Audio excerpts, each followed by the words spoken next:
Ngalakin Khadijan Nyunga Boja.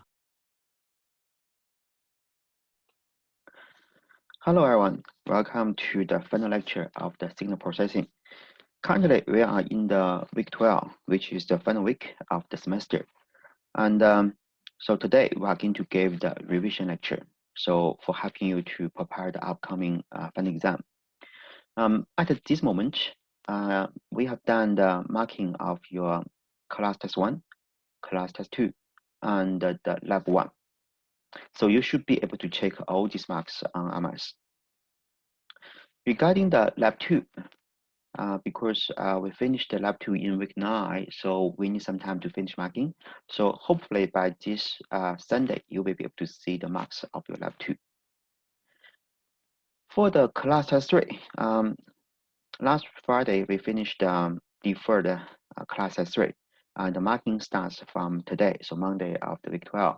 So this may take 1 week time. So hopefully by Sunday of the week 12, you should be able to see the marks of the class 3 on MS, okay? And another assessment is the project, which was 20% of this unit. And the due date of the project will be on Friday of the week 12. First of all, sorry everyone, we will not be able to defer the due time and due date to later date because faculty doesn't allow us to set the due time and due date of assessment to the semester break. And also in the project of this unit, after you finish the project, you have to do the peer assessment for your group members and also yourself. And this will take some time. And we can't set the due time and due date of the project to Sunday because we have to leave some time to you to finish the peer assessment. So at this moment, the due time and due date of the project cannot be changed. Sorry about that, but I this is just out of my control so far. Okay. After you give me the group project, so I need some time to do the marking because we have a large number of students in this unit, and the marking will take 1 or 2 weeks. I don't really think we can give you the marks before exam, but I will try. So in the semester break, I don't have any major teaching, so I will try my best to do the marking, but depends on my progress. If I can finish the marking of the project during the semester break, so I can just give the marks online as well. Okay. This is just all the important assessments of this unit. Anything else? Okay, now let's talk about our exam. This is revision regarding the contents covered in this unit. And let's have a look at the exam information. Regarding time and date of the exam, so I believe you have already received your personal exam timetable. So please check your exam table to attend the exam in the venue. Because we have the online students, we have the face-to-face students. The organization of these two groups of students will be different in the exam. So for the face-to-face students, you have to come to the booked venue of this for the exam of this unit to sit the face-to-face exam. For online students, I think you have to finish the exam on the ProctorU platform. Sorry to say, I got no idea on that platform. I have never used it before. So all I have done are just following the instructions given by the exam office to prepare everything. So I have to keep my hands off from that online platform.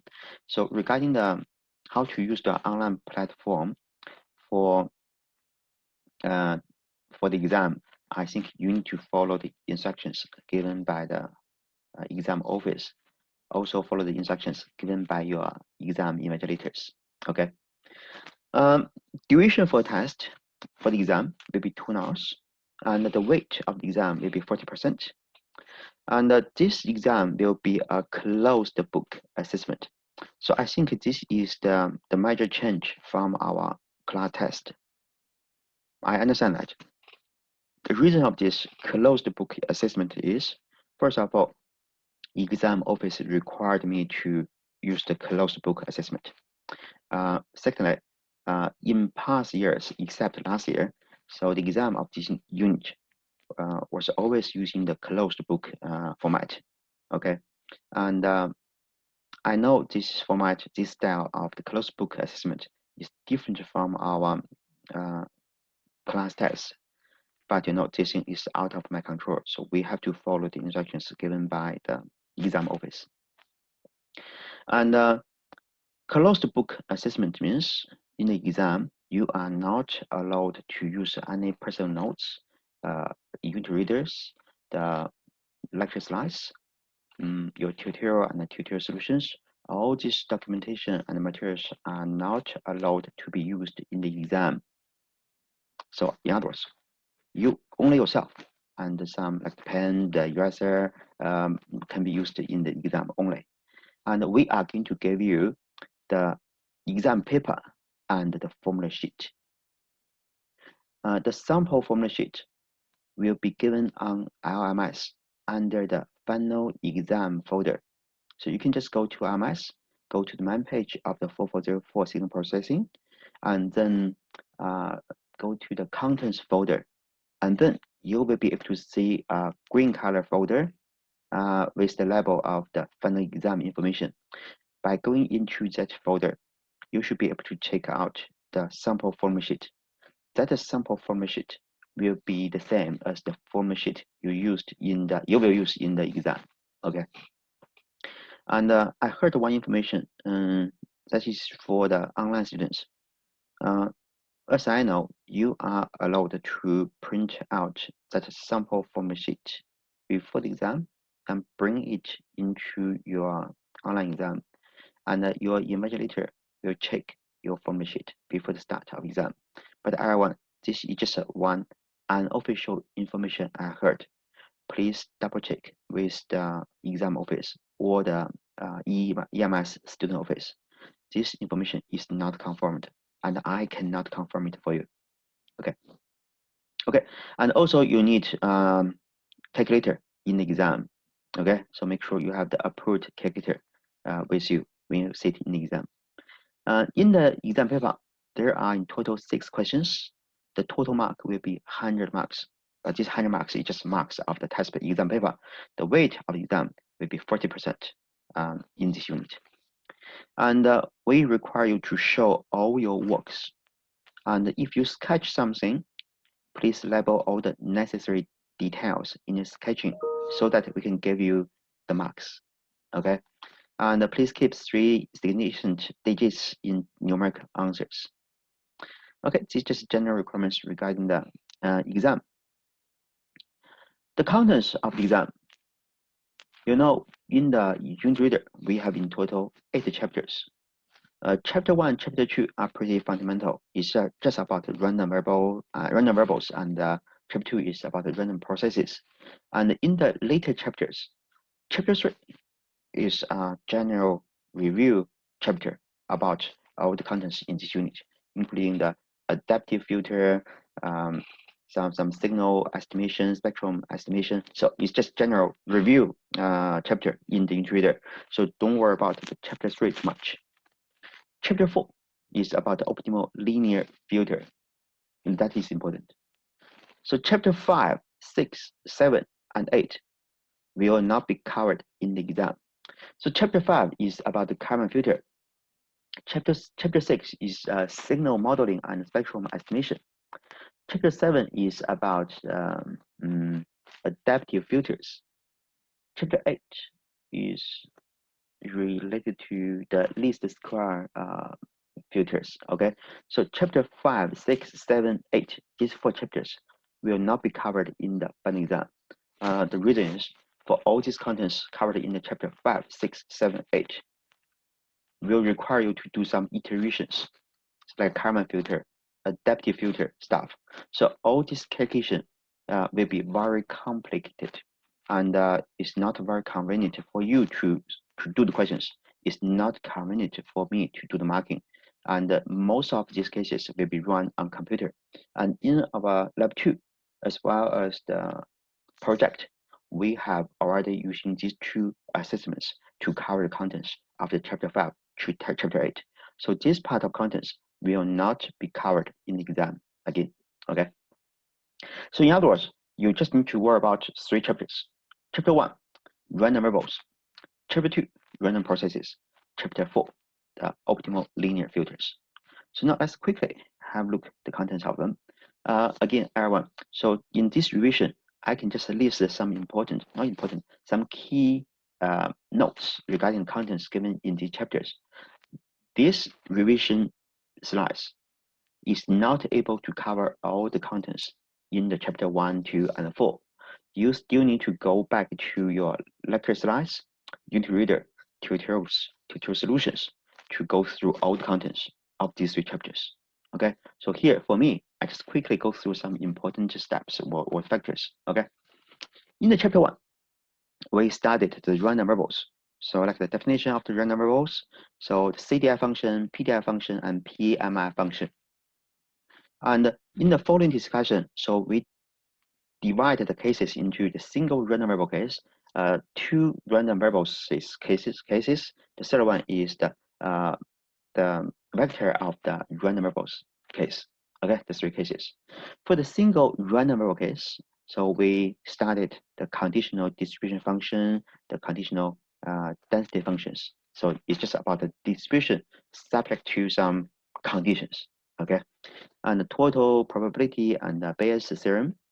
And we also studied how to evaluate the first order or second order statistical information of the random variable, like the moment, central moment, the mean, the expectation, the variance, all this stuff. Okay, so actually in your class test 1 and also part of the lab 1, you have already used this knowledge.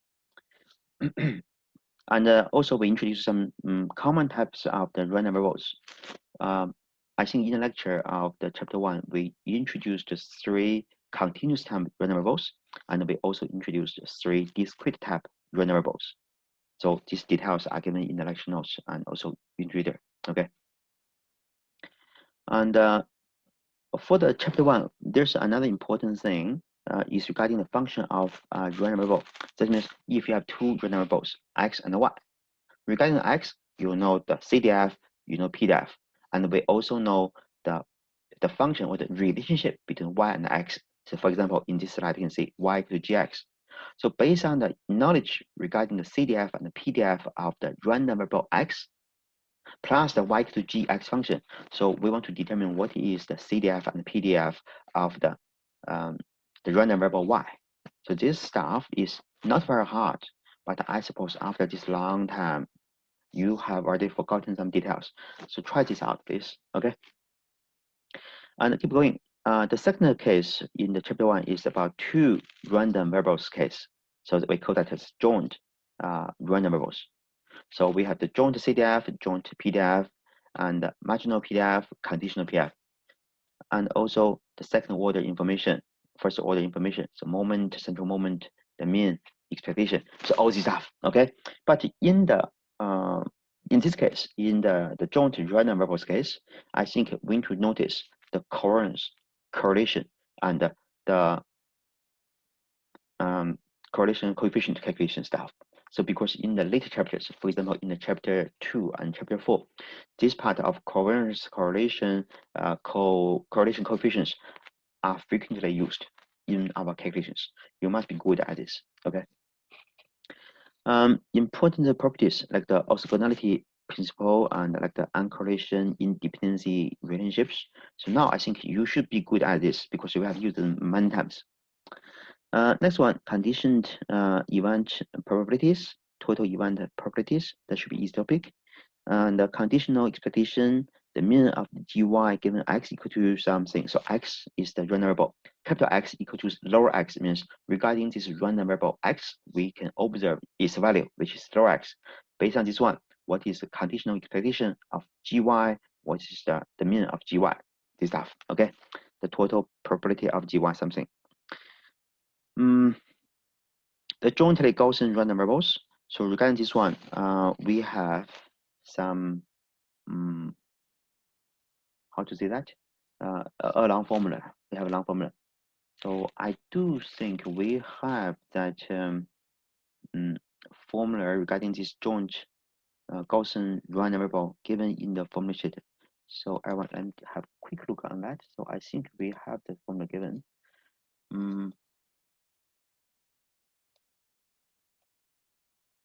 So you can just try to download that formula sheet from LMS and check it out by yourself. Okay. So in the formula sheet, so we didn't give you the joint Gaussian random variables PDF. Instead, we gave you a vector of the Gaussian random variables PDF. But the vector of the Gaussian random variable case is the general case.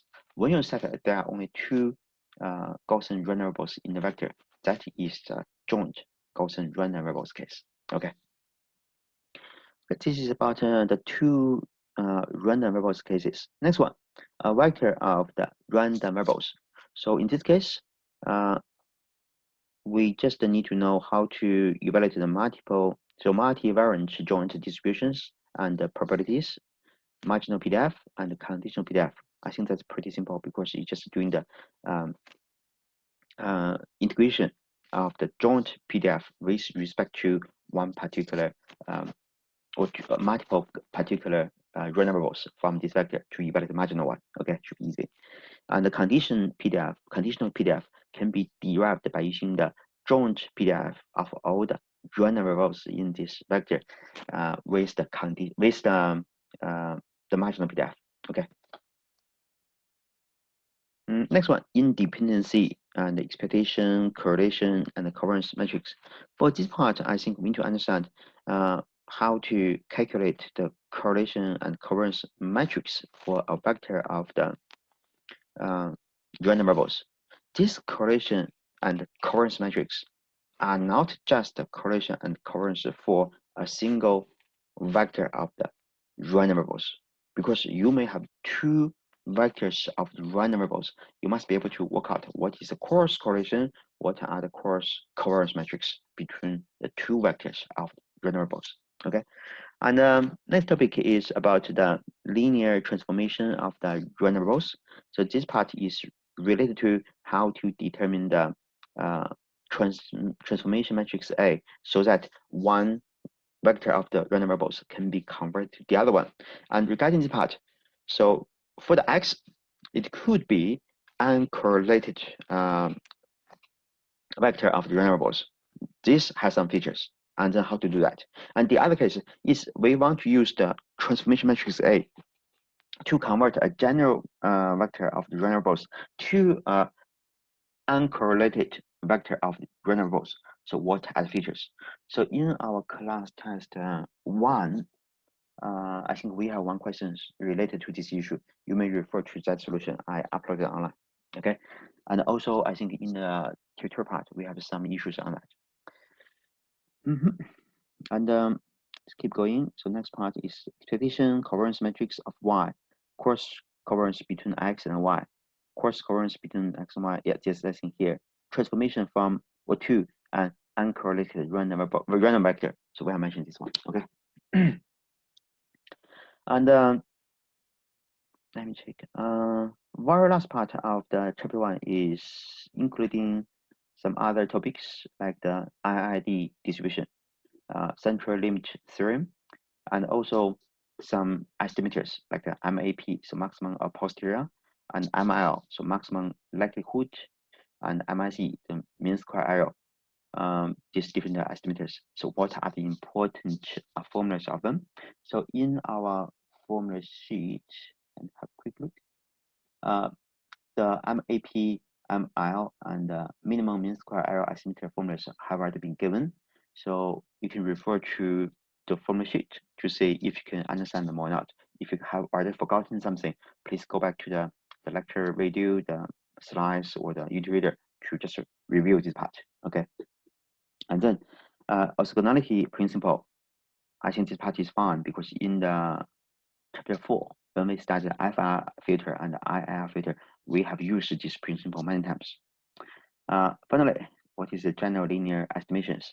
Okay, the linear one means you have the linear estimation to the Y or X. So what will be the formula? So this formula is also given in the formula sheet. Okay, that's the main contents of the chapter 1. For chapter 2, random processes and signals. So first of all, the definition of the random processes, the types of the random processes, some fundamental calculation regarding the mean function of the process, the autocorrelation and the autocurrence functions of the random processes. And next one, so different classes of the random processes, like the IID process, the sum process, something like that. I think this part is just some definitions. So reading these definitions should be easy, but this information, this definition is giving you some conditions or information. You need to understand it. In other words, if I say one process is IID process, you need to understand what do I mean, okay? Multiple random processes. So we have independent and uncorrelated processes. Cross correlation and cross covariance calculation will be necessary. Okay. And next section regarding the important random processes, I think pretty much they are pretty simple. So you just need to go through this one to understand what are these processes. That's enough. Most of them have already been introduced in the lectures, so I don't think it's particularly hard. Okay. Yeah, that. Let me have a quick look. Okay, everyone. So I want to draw attention to one thing here. At the bottom of the slide, you can see we are showing you some important random processes used in the signal processing and telecommunication, and this stuff will be important. So you need to understand this stuff. Okay. Keep going. The contents or topics listed in this slide will be important. So stationary processes. Sorry. First of all, what are the difference between the strictly stationary process and the wide sense stationary process? So actually, the strictly stationary process is very tight definition, and the condition is very strong. In most of cases, we can't prove that a random process is strictly stationary process. But the next one, the wide sense stationary, will be very useful. In our discussion in chapter 4, you have already known the wide sense stationary process is important because many of our discussion of the questions are under the condition that process or processes are wide sense stationary. Okay. So regarding the wide sense stationary process, always remember there are 3 important rules. First of all, in the time domain, the mean of the wide sense stationary process must be 0. So 0 mean. Okay. Secondly, in the frequency domain, the power spectral density.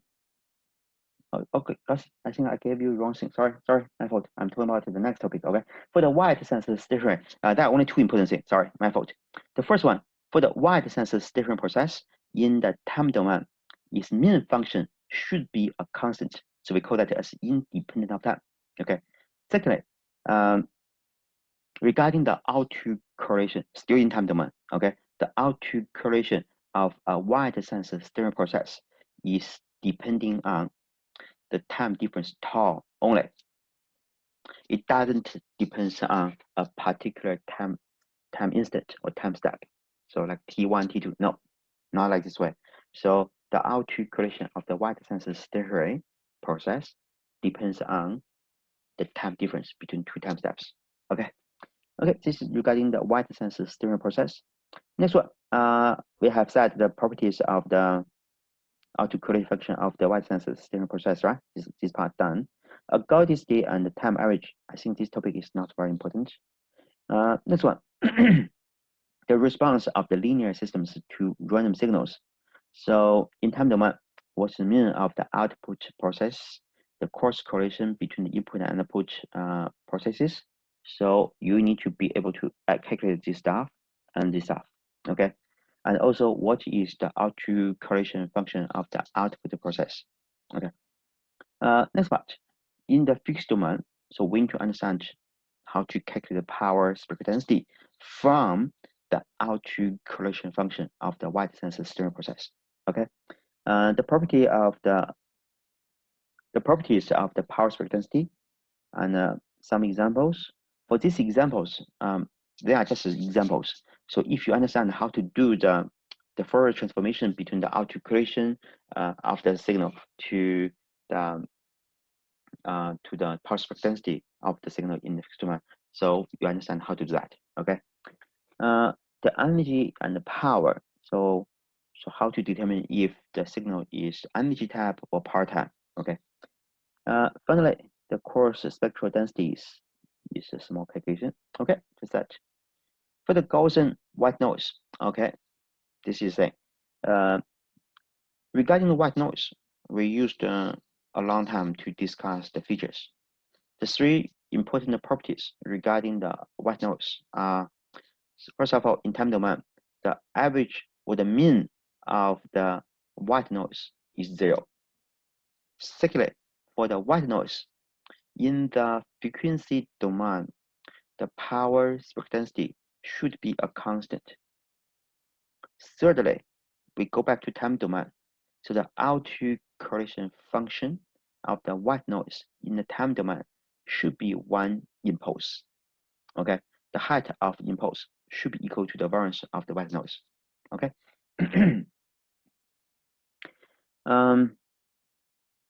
Next one, white sense stationary of autoregressive process. I think this part is not hard because we have the example, and we discuss autoregressive processes in the chapter number maybe 6, something like that. So actually, this part should be easy calculation. Okay, and signal and noise measurements. This is about the signal to noise ratio calculation. So in this part, we have two concepts. One is the signal to noise ratio, which is ratio between the power of signal to the power of the noise. This first thing. The other one is about the decibel value of the signal to noise ratio. So you just need to use 10 log 10. Then use this one to process the ratio of the power of signal to the power of the noise. Okay. So how to evaluate this thing? So you need to understand that. Okay, that's my contents of the chapter 2. For the chapter 4, so guys, I just prepared one slide for that. So in the chapter 4, the main topics covered is optimal linear filters. And first of all, we introduced the linear mean square error estimation. And this part is related to how to determine the optimal coefficients of your FIR filter. So we have already known that. So by using the Wiener-Hopf equation, well, in other words, using the normal equations to solve that. That means RC equal to D. R should be just a correlation, autocorrelation matrix of the observation data. C is the vector of your optimal coefficients. D is the cross correlation between the observation vector with your desired signal. So based on this one, we are going to evaluate what is the value of the filter coefficients in the vector. Okay, so RC equal to D. Based on the C, so after using these normal equations, you should be able to solve the optimal values of the filter coefficients. Using C value, you should be able to evaluate what are the y hat, so estimation of the desired signal. So how to do that? And also you must be able to evaluate what is the minimum mean square error. Okay, in the lectures and also in the YouTube videos, we use PO to denote it. There is a formula to do the calculation. You must be able to do the calculation manually. Okay. Okay, next one is the optimal, the finite impulse response filters, so linear filters. This part is not too hard. I think very similar to the linear mean square error estimation stuff. Okay, but in that FIR filter, we did a small extension, so which is called linear prediction. So regarding the linear prediction, so there are 3 applications called forward linear prediction, the symmetric the smooth SYS, is that right?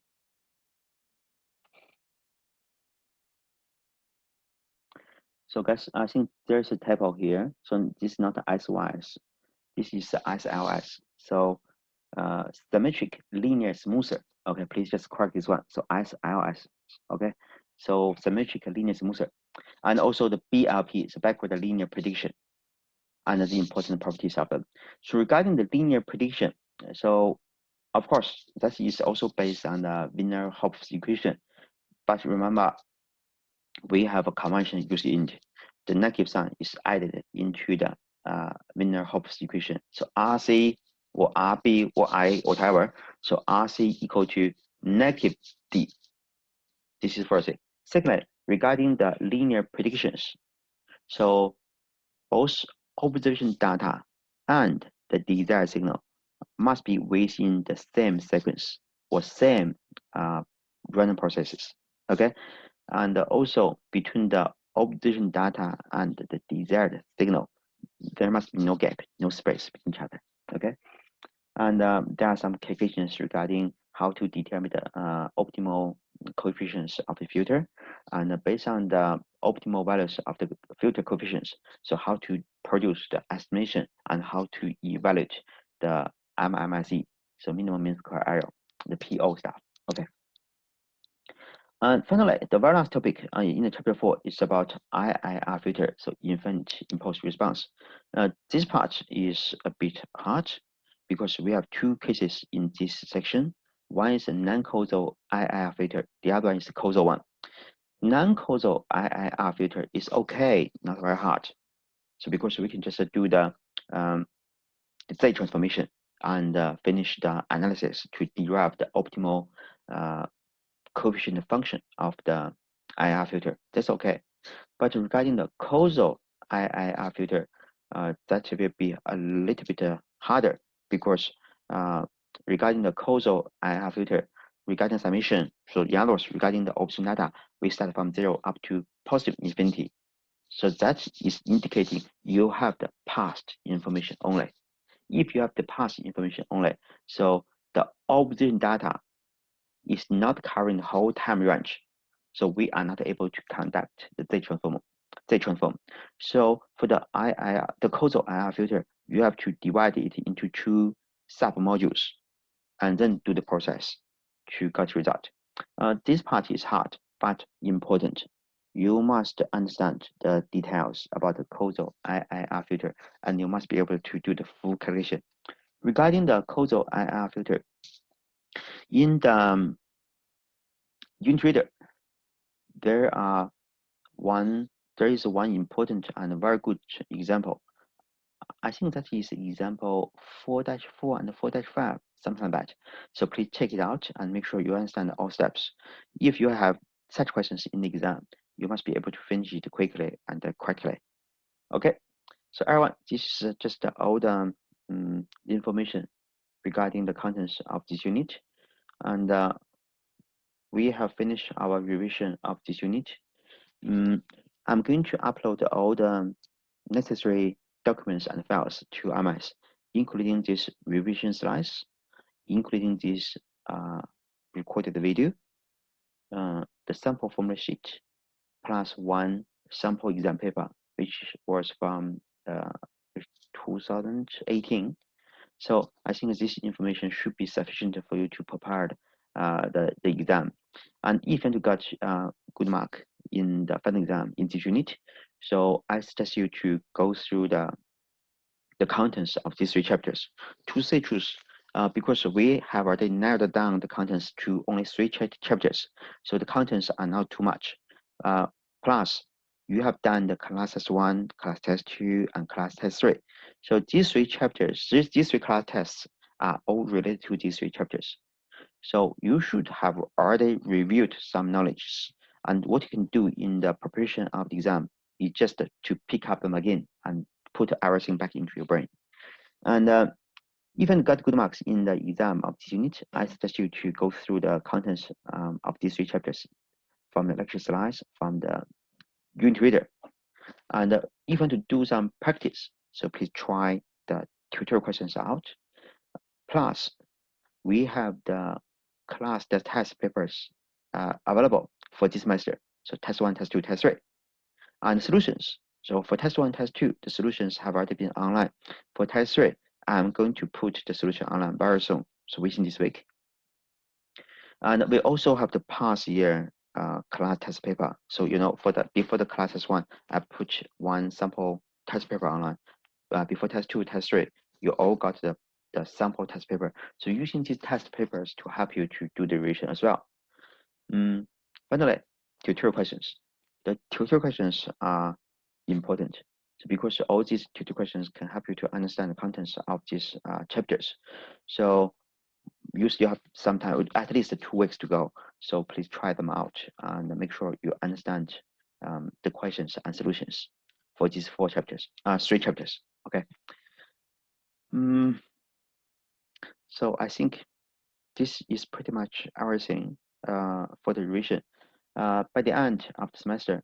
So first of all, everyone, I appreciate your participation into the teaching of this unit, and I'm very glad to have you with me over the whole semester.